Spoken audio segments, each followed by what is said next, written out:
I welcome you once again to another edition of this training.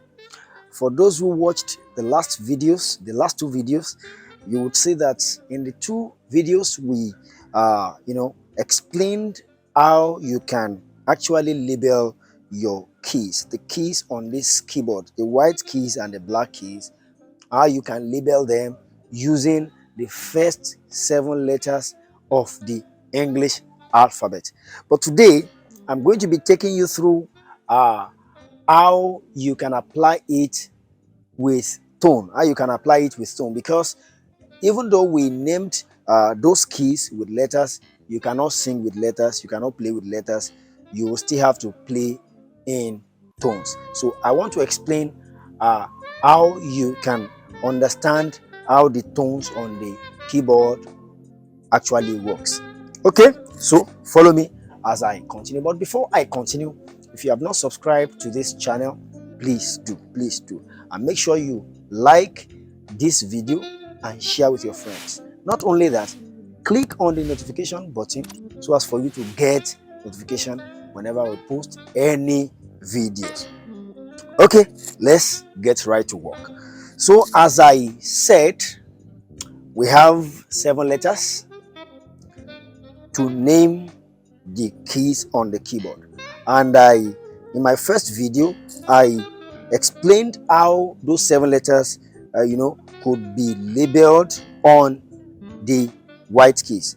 If you see two black keys, then the white key that looks like L is the C, and that's where it starts. For those of you who have not watched that, you can go and watch the first video so as for you to understand it better. So but today I'm going to relate the keys, or let me say the letters, to tone. And the first scale I'm going to be using is what we call diatonic scale. Diatonic scale. And that is the scale that is very common. It's very common for those who are not new when it comes to music. Even if you have not been playing keyboard, maybe you have been singing in church, you would have heard of diatonic scale. Maybe you don't know the name, but it is that scale that you hear something like this.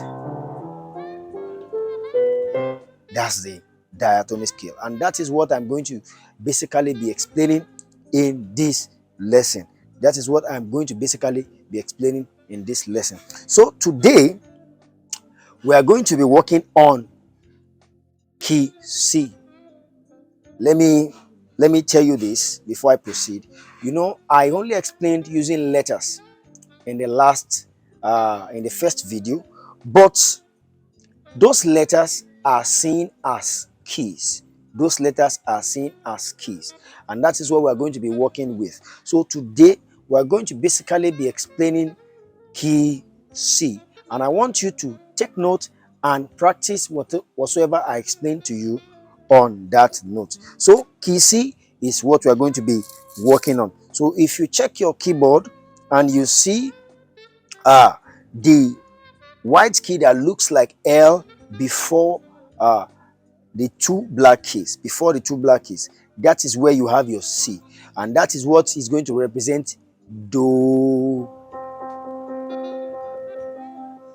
That's what is going to represent Do. And if you remember the last time I said, this is the higher or forward direction on the keyboard, and this is a lower or backward direction. So it's going to go forward. So if you press the Do on the key C, what will be your Re is going to be the next key, which is actually D. And what will be your Mi is going to be the next key, which is E. And your Fa is going to be the next key, which is F. And your So is going to be the next key, which is G. And your La is going to be the next key, which is A. And your T is going to be the next key, which is B. And Do, which is C. For those who are not familiar with this, I will just say it once again so that you know how it goes. It's called Do, Re, Mi, Fa, Sol, La, Ti, Do. And that is what we use in marking our music. Like I said earlier, I already told us that I don't want to use any musical, or let me say, I will use minimal of musical terms, so as for beginners to understand it better. When you sing a song, let's say you say, "You are Alpha." If you notice, each of the syllables of that song, does not have the same tone with the other. Is different from if you are saying "You are Alpha," that's just one tone. But when you say "You are Alpha," different tones on each syllable, and that is what is represented on the keys here. So you have to understand how the keys, or the tones on the diatonic scale, ascend and descend. So that is why we have it as do, re, mi, ascending, fa, sol, la, ti, do, ti, la, sol, fa, mi, re, do. It has descended now. So I just want to quickly give you a little exercise so as for you to practice wherever you are watching from. So, and the exercise is you place your 5 fingers, on the first 5 keys from C. Just label it. From your thumb is going to be on C, and you're going to arrange the remaining fingers on the other 4 keys. So, and you're going to play it just like this.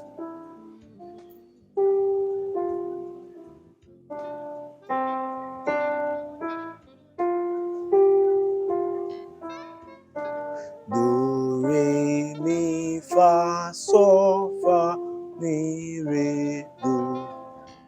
For the right hand. Then you go again for the left hand. Do, re, mi, fa, sol, fa, mi, re, do, re, mi, fa, sol, fa, mi, re, do, re, mi, fa, sol, fa, mi, re, do. Try to do each of the hands, the right hand and the left hand. Try to do it for at least 5 minutes, and try to combine the two as well.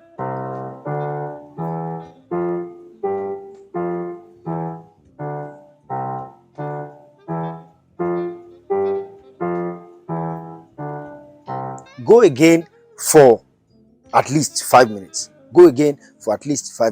And if you have let's say you have your keyboard with you, you can use metronome to help you. So as for you to understand how the tones rather work with beat. So you can just follow it as it's going.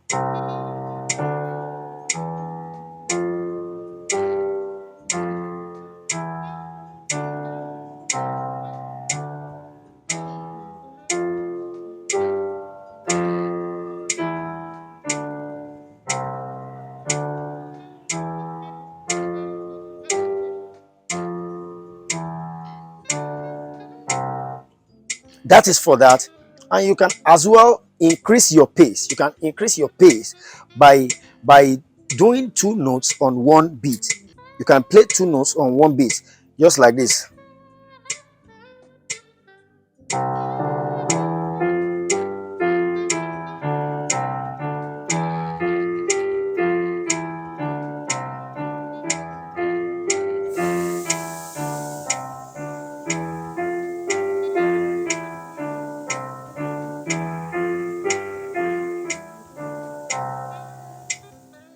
So that is it about that.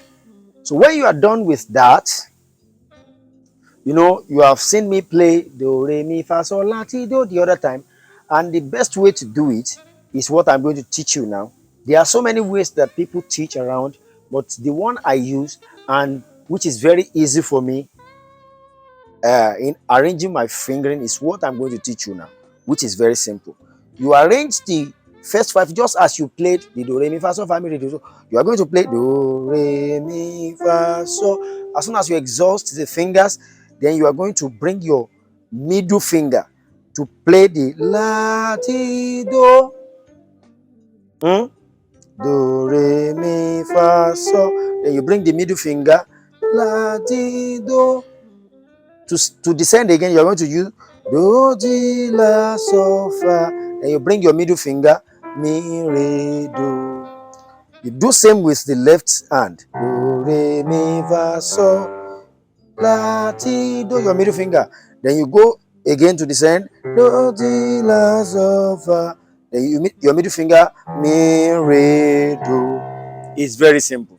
And if you're able to achieve that, you can simply combine the two hands. Do re mi fa so la ti do di la so fa mi re do.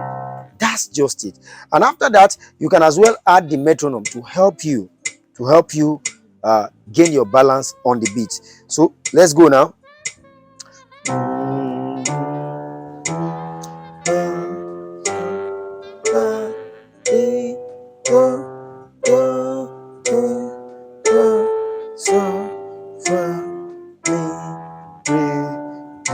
Then you can do the two notes on one beat. Let's go now.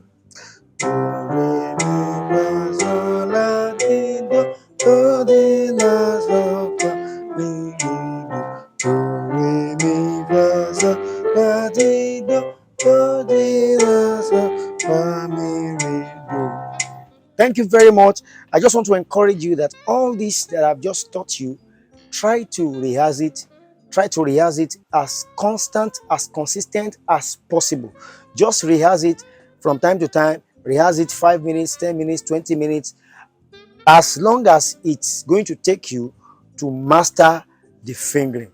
Thank you for watching, and I'll be waiting for you in the next video. Make sure you watch, make sure you continue, and don't forget to like this video and subscribe to our channel. Thank you. See you in class.